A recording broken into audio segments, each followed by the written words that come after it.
March আপনাদের দিন কেমন যাবে দেখে নেব বন্ধুরা।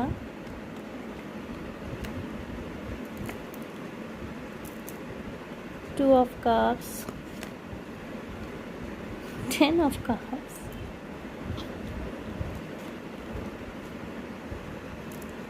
জাজমেন্ট,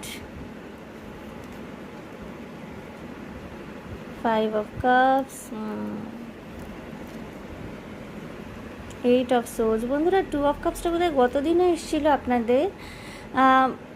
নতুন সম্পর্ক আসছে আপনাদের লাইফে, ঠিক আছে, কিন্তু মুশকিলটা হচ্ছে কি বলুন তো, পুরনো কোনো ভেঙে যাওয়া সম্পর্ক আপনাদের মনের মধ্যে না এমন একটা দুঃখের স্মৃতি তৈরি করে অলরেডি রেখে দিয়েছে যে আপনারা কিছুতেই সেই স্মৃতির থেকে আর বেরিয়ে আসতে পারছেন না।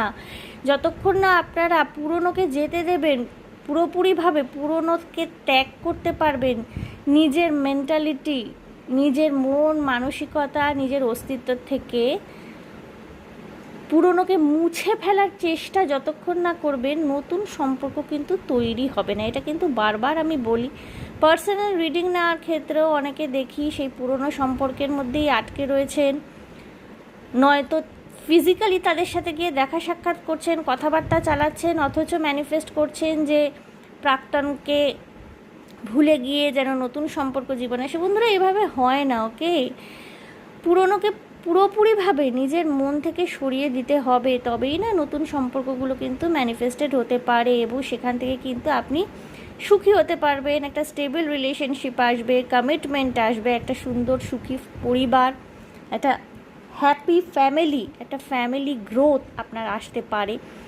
যদি না সেটা করতে সক্ষম হন, যদি অতীতকে নিয়েই পড়ে থাকেন বা এক্সপেক্ট করতে থাকেন যে এক্স ফিরে আসবে কবে, এক্সের সাথে কবে দেখা হবে, তাহলে কিন্তু আপনাকে ওই স্টাক ফিলিংসের মধ্যেই পড়ে থাকতে হবে। বন্ধুরা আপনারা প্রত্যেকে অ্যাডাল্ট, প্রত্যেকে যথেষ্ট mature. I am just a mediator.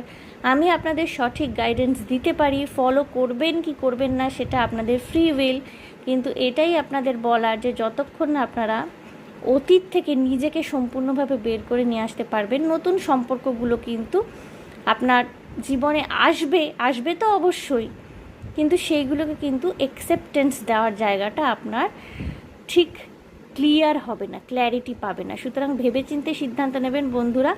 আগামীকালের দিনটিতে কিন্তু সেই মানুষটির সাথে আপনার দেখা হয়ে যেতে পারে। সুতরাং all the best for the day.